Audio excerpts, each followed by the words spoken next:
Good evening, everyone. I'm Daniel Greene, president of the Newberry Library. Thank you for joining us for this evening's Meet the Author program with Louise Erdrich for her new book, The Sentence, published this November by HarperCollins. The Newberry Library supports and inspires research, teaching, and learning in the humanities. Since our founding in 1887, the Newberry has remained dedicated to deepening our collective understanding of ourselves and the world around us. We connect researchers and visitors with our collection in the Newberry's reading rooms, exhibition galleries, program spaces, classrooms, and online digital resources. The Newberry reading rooms and exhibition galleries are open to readers Tuesday through Saturdays. Visit newberry.org to learn more about our collections and exhibitions, our many digital resources, online classes, and our virtual and in-person public programs. I also encourage you to shop our bookstore online and follow the Newberry on social media for more opportunities to engage with our collections, our staff, and stories that bridge the past and the present. Today's program is one example of the Newberry Library's civic commitment to public education and intellectual engagement, bringing together communities of scholars, students, and the public to discuss ideas that matter in our world today is central to the Newberry's mission. During the program this evening, please enter questions in the Q&A feature on Zoom, or in the comments section if you're joining us on Facebook or YouTube. And as time permits, our speakers will respond to questions towards the end of the program. This evening, Pulitzer Prize-winning author Louise Erdrich will be in conversation with Kelly Wisecup, Associate Professor of English at Northwestern University, and currently the Newberry Consortium in American Indian and Indigenous Studies and Andrew W. Mellon Foundation Fellow here at the Newberry Library. Professor Wisecup's most recent book, Assembled for Use, Indigenous Compilation and the Archives of Early Native American Literature, was published just this week. Congratulations, Kelly. Now it's my pleasure to hand this over to poet Mark Turcotte, who will introduce Louise Erdrich. A member of the Turtle Mountain Ojibwe, Turcotte is the author of 4 collections of poetry, including The Feathered Heart and Exploding Chippewas. His poetry and prose have appeared in several journals and is included in the first Norton Anthology of Native Nations Poetry. Mark Turcotte has received awards from the Lannan Foundation and the Wisconsin Arts Board, among many others, and he is Senior Professional Lecturer in the English Department at DePaul University here in Chicago. Mark Turcotte, thank you for joining the Newberry this evening for this program. Thanks so much, Daniel. I'm glad to be here. Thanks, of course, to the Newberry for hosting this event. And thanks to everyone for being here. It looks like we're rendering cyberspace on SRO, so that's nice. Before I begin, I need to share a little bit of information, which is how ridiculously honored I am for this opportunity to be introducing my second Erdrich sister. That's a big deal for me. That's special. So let's go. No one needs me here this evening to recite the names and sources of all the awards and accolades that Louise Erdrich has earned over her life as a writer, artist, activist, and bookseller. We know about her poetry collections and books for young people. Most of us have read the 50-some novels by now. Okay, not everyone has read the harder to find novels, the ones set and only available in West Dakota, which only we Native folk know about. So there aren't 50 for everybody. But since we are somewhat here in Chicago, and since Chicago loves Louise, I should at least mention her Nelson Algren Award for the early short story, The World's Greatest Fisherman. And then there's a National Book Award for The Plague of Doves. And earlier this year, the Pulitzer for The Night Watchman, the first Native novel to be selected since Momaday's Housemaid of Dawn in 1969. And together with Natalie Diaz's Pulitzer in Poetry, this seems to be an important time for Native writing. It's about time. But here's something you don't know. When I was a much younger man, knocking about place to place in America, hitchhiking and busing, I passed through East Lansing, Michigan, to visit an old friend of mine who couldn't wait to tell me that she'd just read the debut novel of a woman from Turtle Mountain Res. I was struck dumb when she pushed the little pocket paperback version of Love Medicine into my hands. Still struck, I thought, how could it be that someone else from Turtle Mountain has written a book? Wasn't I the one who was supposed to be doing that? A couple days later, I fished the book out of my pack while I was taking a break from hitchhiking. I wanted it to be bad. But in the first few pages, I met June Cashbaugh, and I realized I had encountered something deep and wide. It was all so familiar to me. I knew and I had known June Cashbaugh my whole life. I'd seen her on every res, at every powwow, every summer. And the book and she were strong and beautiful and sad and ghostly. It was a song of the people, and I've been compelled and haunted by Louise's work ever since. More recently, just a few years ago, I was talking with my friend, Chicago's own Stu Diebeck, about the importance of first lines of novels. He quoted his favorite from 100 Years of Solitude.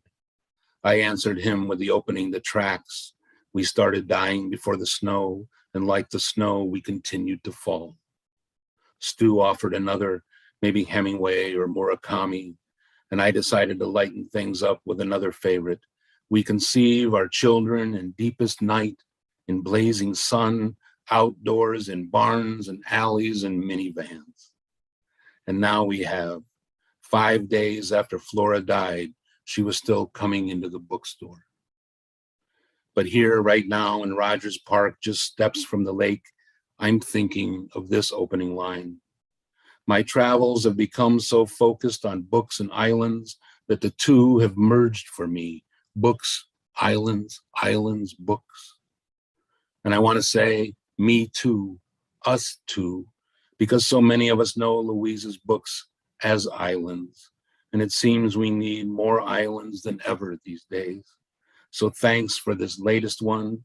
Miigwech to all, and please welcome Louise Erdrich and Kelly Wisecup.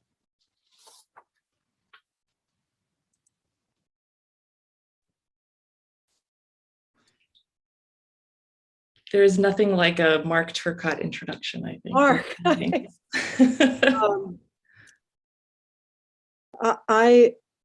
I feel like going away and just crying for a while. It's really, that was beautiful, Mark. Thank you.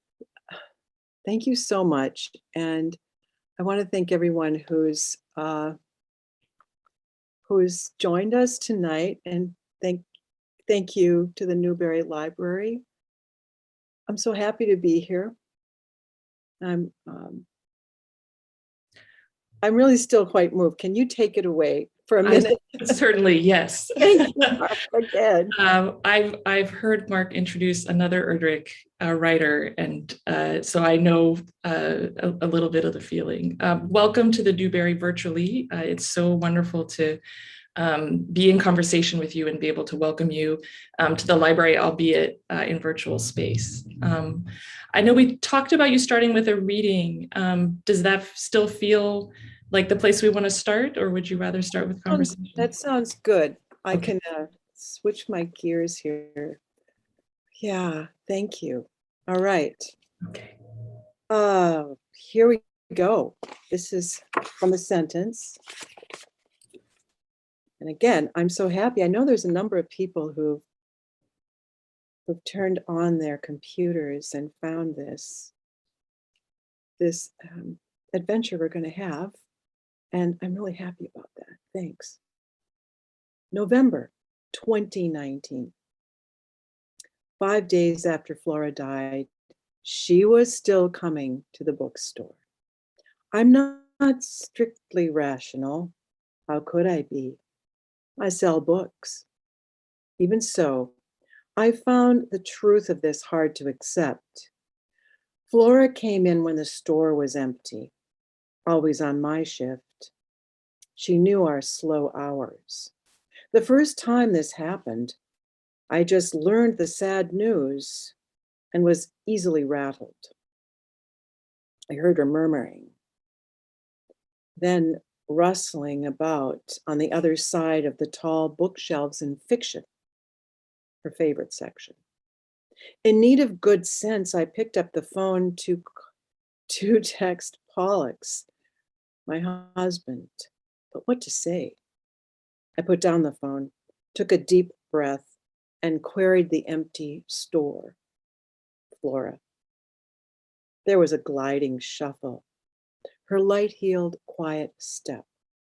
The material she'd worn was always of the sort that made slight noises, silk or nylon jackets, quilted this time of year. There was also the barely perceptible tap clink of her earrings in her double-pierced lobes, and the muted clatter of her many interesting bracelets. Somehow, the familiarity of these sounds calmed me enough to go on. I didn't panic. I mean, her death wasn't my fault. She had no reason to be angry with me, but I didn't speak to her again and worked unhappily behind the counter while her spirit browsed. Flora died on the 2nd of November, All Souls Day, when the fabric between the worlds is thin as tissue and easily torn. Since then, she has been here every morning.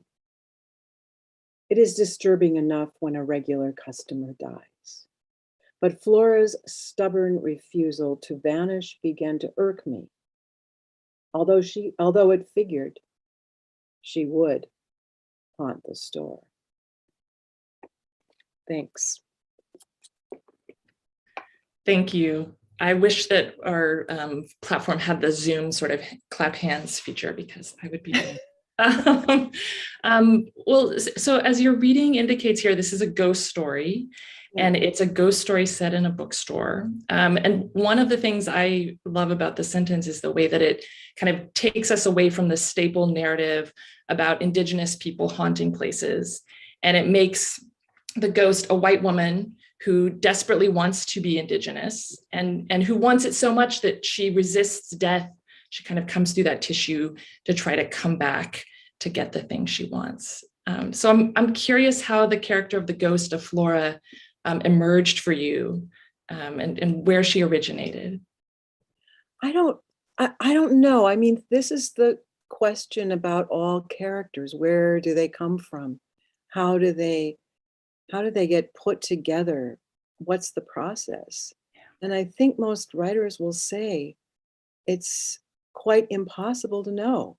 I mean, I can say, well, I wrote about a ghost and slowly she evolved, or I knew from the beginning that she was going to be someone I knew she would be annoying.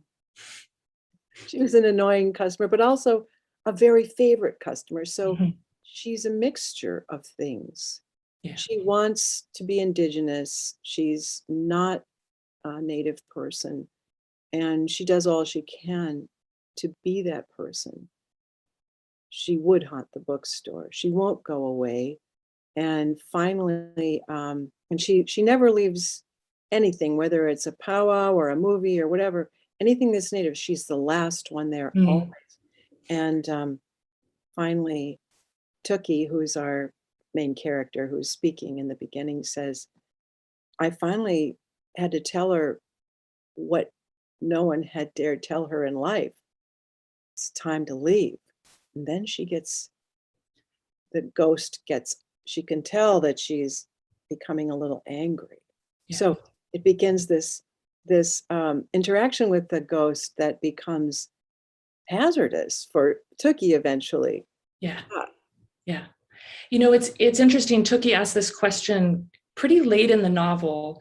And it's a question, how much do we owe the dead? And by the time she's asking that question, the novel has moved from November 2019, which is the scene that you just read from, into 2020, and the pandemic is happening, and the novel's set in Minneapolis. And so George Floyd's murder has happened, and the uprisings after his murder have happened. And so the question, how much do we owe the dead, feels really resonant, not just with regard to Flora and what she wants, but with what Tookie and the other characters in the city of Minneapolis are living through and kind of thinking about. And it's a question too that made me think about living through the pandemic and what we owe the dead, and the ways that folks who've passed from COVID have been remembered at certain points. So like the radio station in Chicago listed the names of folks who'd passed kind of early on in the pandemic. I don't think I'd be giving us a huge spoiler by saying that one thing Flora seems to want is gratitude.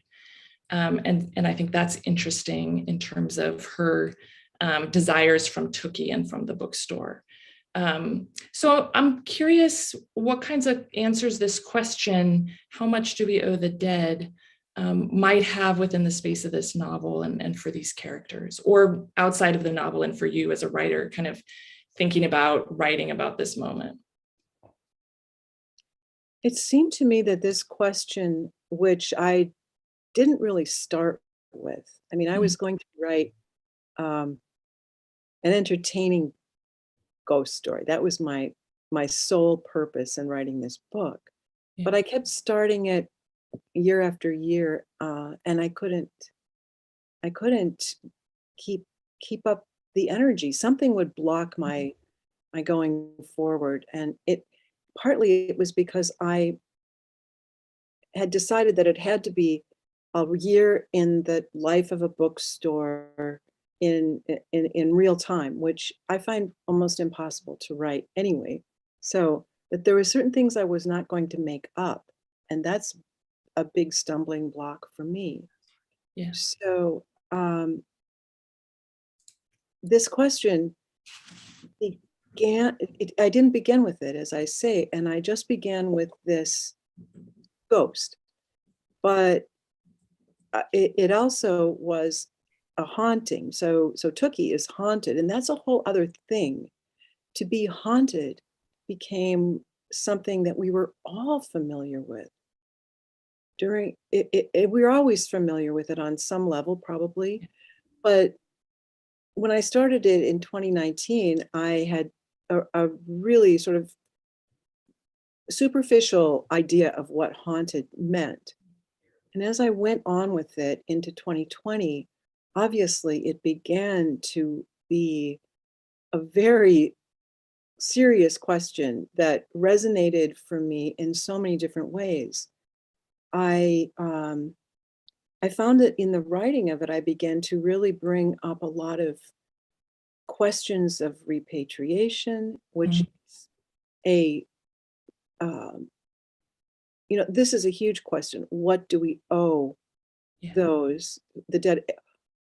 Do the respects that we pay, are those for us or for the people who have passed on, who are dead? Who is really getting the solace from the respects that we pay, right? Yeah. Or is it that something that we know we will be cared for somehow in the next world? There's so many questions here. And it's not that I answer questions, but I certainly started exploring them. And I could answer them only for the characters. They're not even really answered, but I could not have written this book. I definitely knew from March 2020 on that I'd gotten myself way over my head in this book. And I was just going to be able to thread my way through it by attending to what happened to each one of my characters. So I'd become very attached to my characters. Yeah. So I was going to pull them through this somehow. Yeah. I think that makes sense to ask the questions. And for the characters, even it may not be that it's fully resolved, but for Tookie, it matters to ask this question. And it matters for her in a couple of different ways that have to do with her past. I won't do spoilers here. But that question of owing the dead is one that is with her, it seems like, for the rest of her life. Right. And, you say you sort of set the project of writing the book about a bookstore in the course of a year. I was thinking about Mark's introduction and the way that he talked about characters and sentences haunting us. And it seems like there are books, and there is a particular book as well in this novel that haunts both Flora and Tookie and the other characters even to some degree. And Turcotte says about that book, it has its own volition. So this is a historical manuscript that is at the bookstore for a while, and Flora ends up with it, and then Turcotte ends up with it. And it has a real power on Flora and on Turcotte as well. So I'm curious about that book and its power and its ability maybe to haunt, I don't know. But I think it also, I mean, that book seems special and different, but I think there's also a way that these characters are living in this world in which books haunt and stay with them and get wrapped around their dreams as well. Was that part of the year in the life of the bookstore as well? Oh, I love talking about this in the context of the Newberry Library, in which so many artifacts of culture and history are kept and preserved and saved for people. Yeah. So there is a manuscript in the sentence that's a sub book, but it's also a book that may have it's okay, I'm just going to say this, it may have one line that may have killed someone. Yeah. So we wonder this. I mean, these pieces of personal history, these things that other people have made and touched and cared for, these things have their own life, it seems to me. And so I really thought back to sometimes when I've been doing research and opened a box and taken out something that I felt was almost vibrating with its own, what can you call it? It's kind of a power, as you said, that you just want to put it down and sort of sit with it for a while. So there's something about the quality of handwriting, about the paper, about everything, and that's described here. Yeah. And there's something about these pieces of history that are so personal that inspire some sort of reverence, which Turcotte doesn't accord to this because she's pretty sure it was trying to kill her. Yeah. Turcotte's a different sort of character than Flora. Turcotte, in the beginning, commits a crime. The first sentence of the whole book is, "While in prison, I received a dictionary," which I'm going to, so that started the whole book, right? Yeah. And this is the dictionary. It's this dictionary, which I have all kinds of markers and things in, because this dictionary has been with me through my whole life. So after this line, I thought, well, I have to give her my dictionary. My dictionary, I won from I was awarded this dictionary, say, by the National Football League. And it was for an essay I wrote about why I wanted to go to college. And at the time, the NFL was giving out a college scholarship or one of 100 dictionaries. I won one of 100 dictionaries, but I kept it all my life. I've kept it all my life, you know, and it's heavy, but I feel very strongly about looking up your words in a dictionary. Yeah. Because it's like being in a small bookstore. You're going to be confronted with words you've never seen, as books you've never seen, right? Yeah. So it's funny, I realized after reading the description of Turcotte's dictionary that I also have a version of this dictionary. what? Oh my goodness. It's like a little bit later. It's the 1975 edition, but it is, 6 years later than Turcotte's dictionary. It was my childhood dictionary. It was my dad's. And then when I left for college, I took it with me and I've had it ever since. So I also love this dictionary. I think that the American Heritage people should be watching this right now.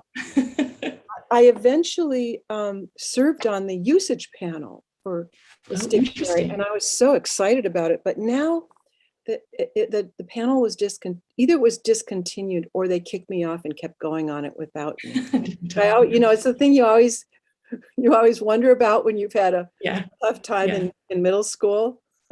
Right. Is the club going on without me? I don't Right, know, but I right. love it. That's so Well, I love exciting. the Thank idea you of, for showing that to me. yeah, yeah. I had to figure out which bookcase it was on, but I was very happy when I realized. And it's a wonderful dictionary. And the beginning of the book where Turcotte says she received the dictionary and this former teacher sent it to her saying, "This is the book I would take with me to a desert island." It makes me think about the power of these dictionaries.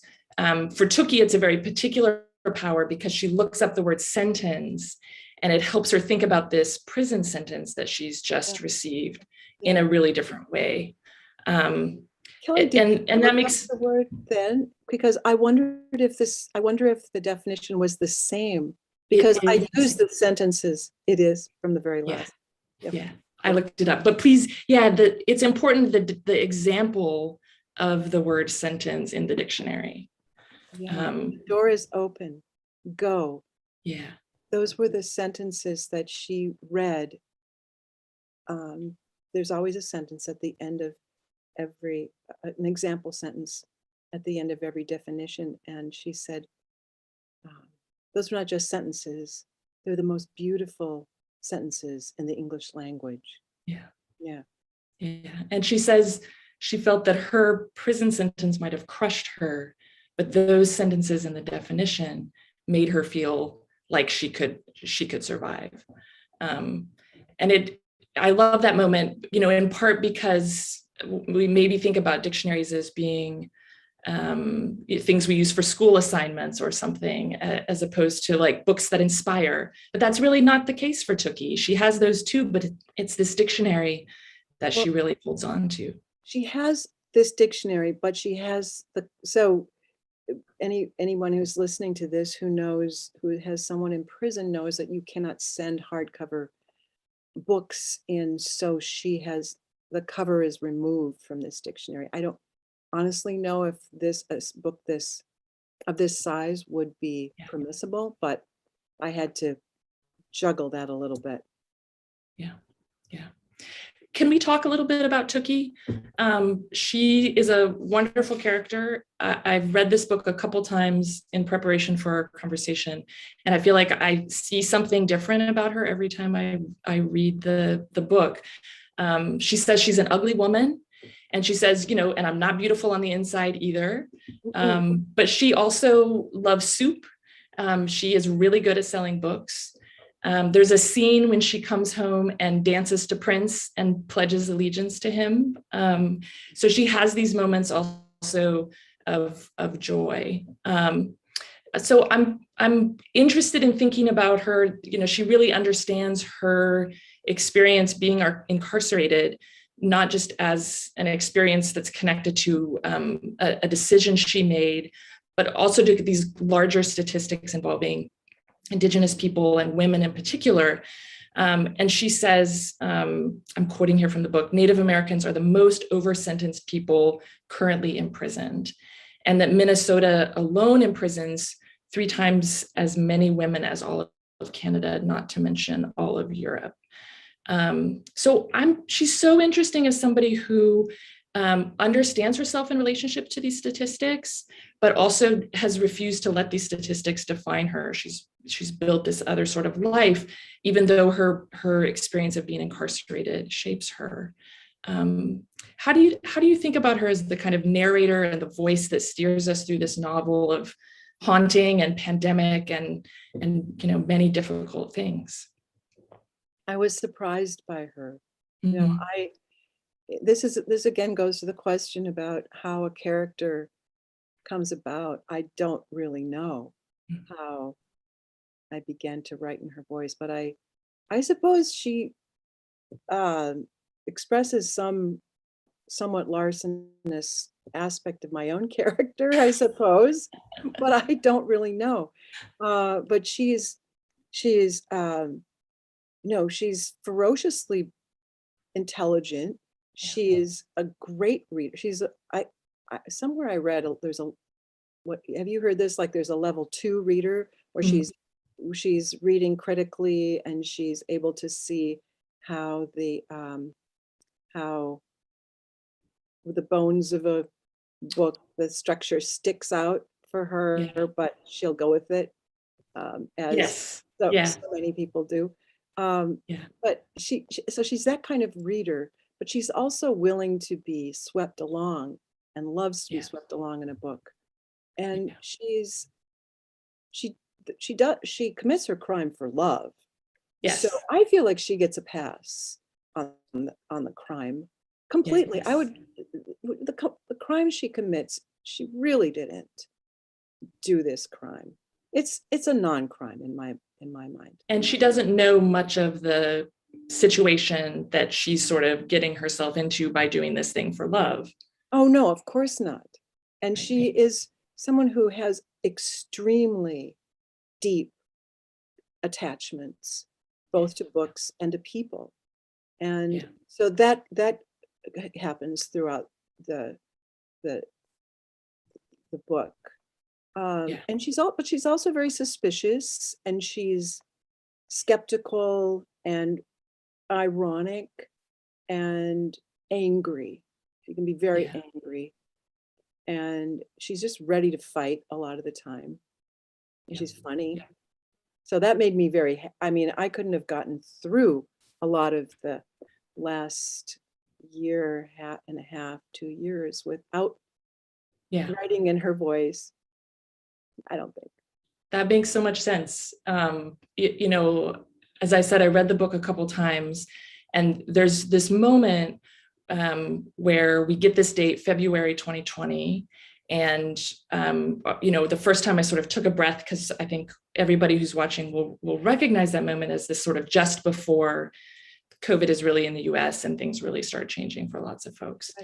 And, you know, I have to say, reading the sections about the uprisings after George Floyd's murder and the pandemic were, I think, some of the hardest in the book as a reader to read, and yet also the ones that I think gripped me the most, like the moments when I just couldn't put the book down and felt really like it was in my consciousness. And I think you're right that Tookie's voice helped me through those moments. I've also been thinking of trying to figure out why those moments are so impactful or touching, or why they grabbed me so much. And I don't know, I wonder if it's because they give words to a thing that lots of us are experiencing, but maybe hadn't quite put words to it in the way that Tookie does and you do. And maybe that's about the ways that fiction is a little bit different from journalism and reporting. So I'm curious what it was like for you to write those scenes. And if you think about fiction as doing something that's different from, you know, watching the news or getting the experience through social media. Well, I should first go back and say that we had the Newberry and I had a date in March 2020, and we had a date to have this in-person reading or event. And so this is, you know, it's peculiar in a way. Here we are with so much that we have learned and so much that we know. And it's hard going back to those times, isn't it? But you know, I thought about not going into it, but then I thought, you know, I heard people saying, I'm going to get out of this year, I'm never going to think about it again. But I really think we need to think about what's happened. And so I kept going. I think we need to really remember and really learn and figure out what other people were doing, and know that this is not only what can happen, but it's what is happening. Because we have much more difficult problems to solve in the world, and we need to be together and united in our our work to solve these problems, and we need to make an intergenerational promise to the people of the future. Yeah. To solve these problems and work on these problems. So I don't want to forget this year. And I felt like there's several books that I've seen since. One of them is coming out in January. It's a book by Hana Yanagihara. Mm. And Hanya is the editor of the design magazine for the New York Times, but is a tremendous novelist and has written a book about family in 1893, 1993, and 2093. Wow. So, and this family is all connected through one house in New York City. Mm. And and each, there's an illness in each of these. There's many illnesses by the end. Hanya did not, or Yanagihara did not write this with the thought of a pandemic, but interviewed a lot of scientists. Hmm. So this book is really worth reading for so many reasons. It's emotionally fulfilling, but also it's I feel like books that come out now, we should be thinking about almost in a different way. There's so many of them. You know, their escape. Books are always, if they're good novels, they're escape. Yeah. But they're also prophetic and important. There's several books that have come out that I'm going into my bookseller mode. I love it. Well, the thing I was thinking about is, I mean, I'm taking notes and taking for the recommendations. But, you know, one of the things I was thinking about as you were speaking is one of the books I read at the very beginning of the pandemic was Waukesha Rice's Moon of the Crusted Snow. Oh, you did, yes. And it was sort of by accident. Like it was the book that I had at home in this stack of books when we weren't going, you know, out to bookstores for a bit. And it's not about illness, but it is about a kind of like world-changing event and a community kind of grappling with that. So just thinking about how books can be prophetic, how they can make us think about our debt. We talked about what we owe the dead, our debt to the future and to future generations. And it can still be engrossing and you can still lose yourself in it at the same time, it seems like. Right. It makes me think a little bit about your comment about haunting earlier and the ways that people in the book are haunted by many things. One of the things that the book takes up is George Floyd's murder in relationship to Minneapolis's long history of violence against Black and Indigenous people. And also the incarceration of Dakota women and children in 1862 in really life-threatening conditions. So it seems like haunting stretches I mean, I'm thinking about how it takes the city as this place that's haunted, but also the United States as this place that's haunted. And haunted not just by a ghost like Flora, but by these long historical wrongs. Right. And Minneapolis is like many cities. There's an overlay of repeated attempts to right wrongs or disasters that throw cities back in their attempts. But, you know, the fact is, as everybody will probably know from we're talking here from under the auspices of the Newberry, we have to know our history. We have to accept our history. And to do that, we have to know it. We have to know our history very well in order to accept the facts of our history. And that's the only way we can go forward. I really feel so strongly about the fact that we need to have a reckoning that we don't lay the burden of shame on anyone, on children or the present or anything of the sort. This is something that it's important it's so important for us all to accept injustice as a fact, and then to go forward. In there's no other way if we want to live in a better world. So this happened, in the book, there are details about Minnesota history, but that we could be any city, anywhere, any place, any state, you know. Yeah, it's made specific to Minneapolis and where folks live, but it is national, and we could even think about Canada and other places around the world as well, right? It's not specific to the US. I know we're going to turn to the Q&A soon, but before we do, I wondered if we could zoom out just briefly to think about the landscape of Indigenous authors and creators that this book is joining. And Mark was kind of speaking to this wonderful flourishing of Indigenous literatures and arts that we're seeing right now. And I'm thinking too of TV shows like Rutherford Falls and Reservation Dogs. So seeing the ways that shows that are made and directed and written by Indigenous people, rather than having white folks' sense of what Indigenous people are really getting space on TV. So I'm just thinking about your own work and the way it's opened up pathways for Indigenous writers, and then the ways that Birch Bark Books, your bookstore, has also provided a pathway for Indigenous writers and a platform for those folks. I'm curious if you have thoughts on the kind of current landscape, and if what it felt like to publish a book into that landscape too, whether it changes the way you think about scenes or characters you can write that you might not have written decades ago, or whether that's not the case at all, and it's just joining a good chorus of folks.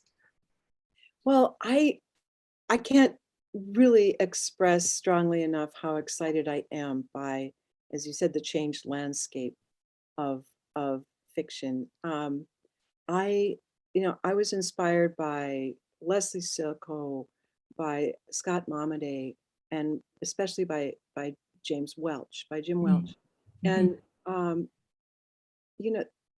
since then, in the past 10 years, past 5 years, there's been just a huge wave of writers and writing. A lot of writers are coming out of the Institute for American Indian Arts. So we have some tremendous. We have some Turcotte writers. But as Mark mentioned, Natalie Diaz was awarded the Pulitzer Prize past year, and her poetry is something that it's extraordinary on so many levels. Layli Long Soldier's fantastic book of poetry, Whereas, Therese Mailhot's memoir, and I have this big stack behind me, but I don't want to turn away. But it just feels, the excitement in the bookstore is always so intense. I mean, we have this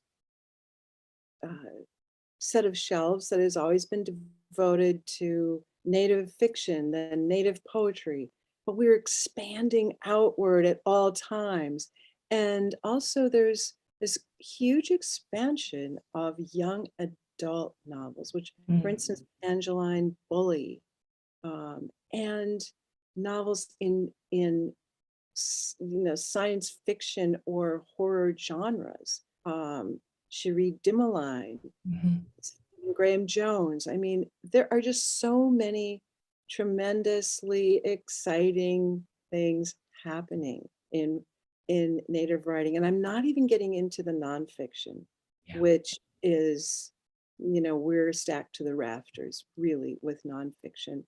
And then I'm not even getting to the language revitalization movement. We only had a couple of Anishinaabe grammar and language books when we first began. And now we have shelves and shelves and shelves of material. So I just see this as a time when we're finding one another on so many levels. And oh, I forgot to mention Devin Mehisua's book, The Hatuk Witches. It's so good. Yeah, it's so good. Yeah. And it's on this, so there's book lists at the end of the book, and there's one that's a ghost managing book list that includes, I was scared to pieces when I read that book. It was so good. Yeah. I think I had to like read with one eye open, but I also couldn't put it down. I had to too. I was alone in a deserted area. I was like, oh no. Yeah. I love that sense too of the bookstore needing physically more space and just watching the growth of the many titles and many different genres taking up that space. That's really wonderful. Yeah, yeah, it is wonderful. I think we should turn to Q&A now, if that's okay. There are a number of questions from folks. And we've got questions from folks in the audience. I also have some questions from students at Oakton Community College who selected Love Medicine as their Great Books program read. And so they have some broad questions about writing and characters and so on, and I'll kind of weave them in throughout the course of the evening. So let's start with the first question, which says, you focused on family members in some of your books, Master Butcher's Singing Club and The Night Watchman. How perilous is that? And what reactions do you get from your aunties and cousins? Great question. So I'd say The Night Watchman has been the best experience of all, because my mother, when the prize was announced, I called Mom and said, Grandpa won a Pulitzer. She was like, immediately she said, oh, she was just knew what I meant. Because you know, it was based on something he did that no one really remembered. Not very few people remembered it anyway. And termination itself had fallen into a kind of gray, misty area of time. So it felt like bringing back some pieces of history and also his enormous accomplishment. So that was good, but I feel like on some level, I didn't always get things right. So sometimes I got like, oh, great, this is just the right. And sometimes like, So I haven't always done the best job. I mean, I guess that's because I'm you know, a writer, that I'm not always going to make everybody happy, but that's really hard. And it's really great when I get something right for people in my family, or from people in, you know, in my tribe and my homelands and everything. Yeah. These books, so I should say, the books that I write are really, in my mind, they are for Native people. Yeah. And so that's and for everybody. But my first and most important audience really is other tribal people and people who are engaged with tribal narratives and tribal people. So, so it's really important to me. Yeah, I love the assuming, like knowing that audience is always there. I don't work in publishing, so I don't know what publishers think, but insisting on that as your first audience. But also, it sounds like they're also first critics and readers and engaged readers and so on as well. Yeah, which is really great. We've gotten a couple questions about whether the bookstore in the book is your bookstore, Birch Bark Books. And so maybe you would just be interested in hearing whether, you know, to what extent your own experiences in the bookstore influenced how you wrote this bookstore, and your relationship to the bookstore in the novel. Well, I don't know any other bookstore. So I knew I had to write about the bookstore I knew. However, I didn't want to name it, so it's not specifically named in the book because somehow I felt that maybe it would make people come up to my staff. I feel very protective about my staff. I didn't want people to come up and say, were you so-and-so in the book, whatever. I don't think that's actually happened. So I'm relieved, but I didn't want that to happen. Yeah. That said, I don't know where else I could have said it. It's the only bookstore I know. Yeah, yeah. A question from one of the Oakton Community College students, Joseph El Khatib. He asks, what's one of the most powerful poems you've read and how has it influenced you? Oh, what a good question. Well, there's so many powerful poems that I've read and thought about. Maybe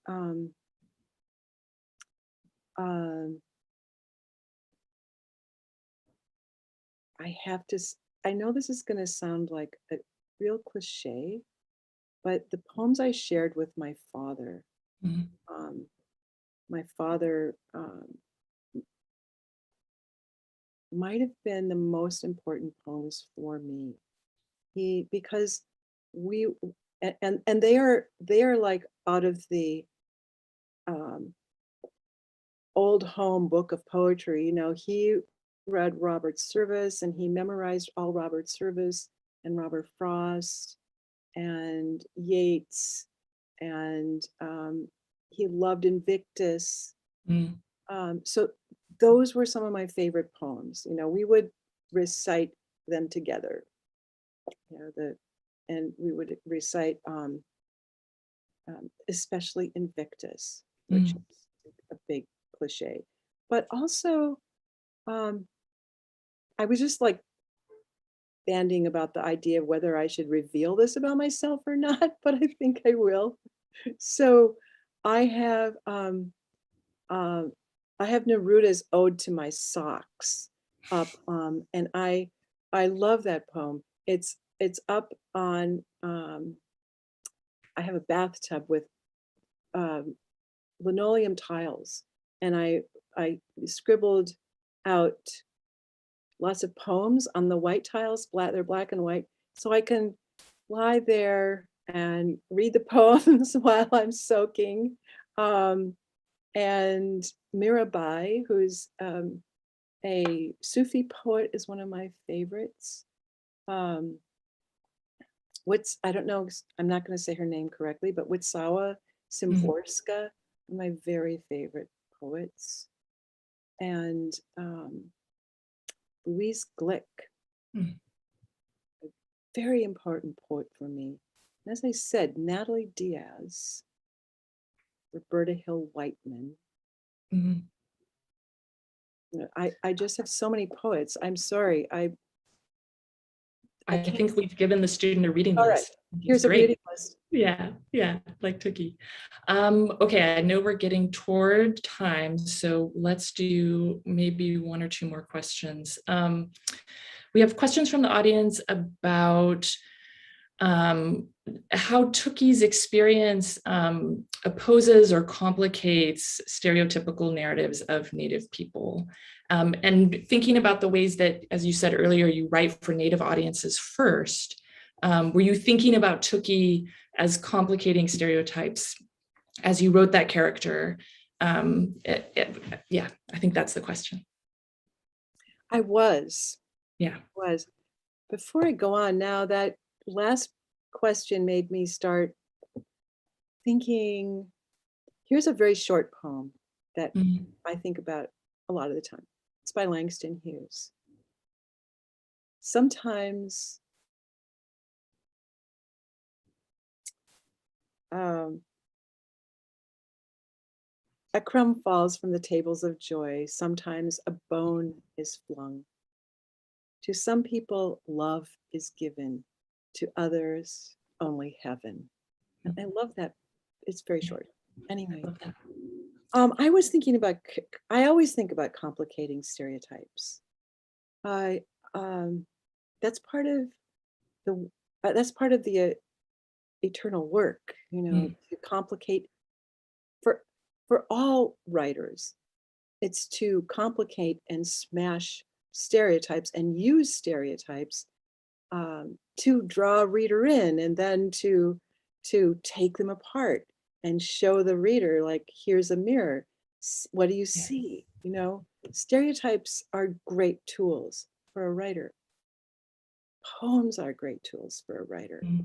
Now, see, it's so hard for me to go through one question because now I'm thinking about all the Sylvia Plath, and I used to memorize Sylvia Plath because I used to take buses in Fargo Moorhead, and I would be so cold, and the only thing that kept me warm was basically shouting Sylvia Plath.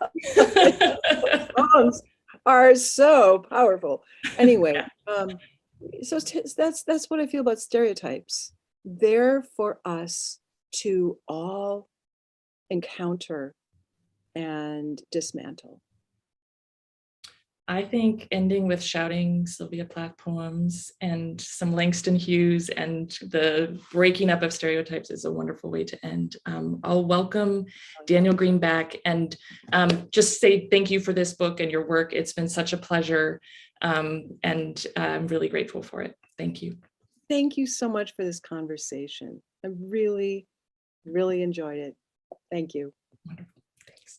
Well, thank you, Mark Turcotte, for your jaw-dropping introduction, and thank you, Kelly, for thank you, Kelly, for moderating the conversation, and thank you so much, Louise Erdrich, for joining us at the Newberry tonight. You're right, we did have a date in March of 2020, and I'm so glad that you were able to honor that date and be here with us, and we'll look forward to welcoming you to the library physically soon. But thank you for your writing, and thank you for your time tonight. We really appreciate it. Thank you so much. And thanks to all of you for joining us for this program tonight as well. A recording of the program will be available on the Newberry's YouTube channel in a few days. I want to say that Newberry programs remain free and open to the public thanks to the generosity of our donors. In December 2020, our community contributed a record total to our annual fund, and to meet our vital fundraising goal and to set a new record in 2021, we're aiming to raise $250,000 by December 31st. We'd appreciate your support that make free programs like this possible. So please support the Newberry Library by making a gift today. You can do that online at newberry.org/give. And please join us for our next virtual program on Thursday, December 9th at 5 p.m. It's a Meet the Author program that will feature Francesca Morgan discussing her new book, A Nation of Descendants, Politics and the Practice of Genealogy in U.S. History. And Professor Morgan will be in conversation with the Newberry's Curator of Genealogy and Local History, Matt Rutherford. Also, please join our mailing list to be the first to hear about upcoming programs and other Newberry news. You can sign up for our mailing list also at newberry.org. Thank you again for joining us tonight. And thank you, Louise Erdrich, so much for joining us tonight. We really appreciate it. Thank you. Good night, everyone.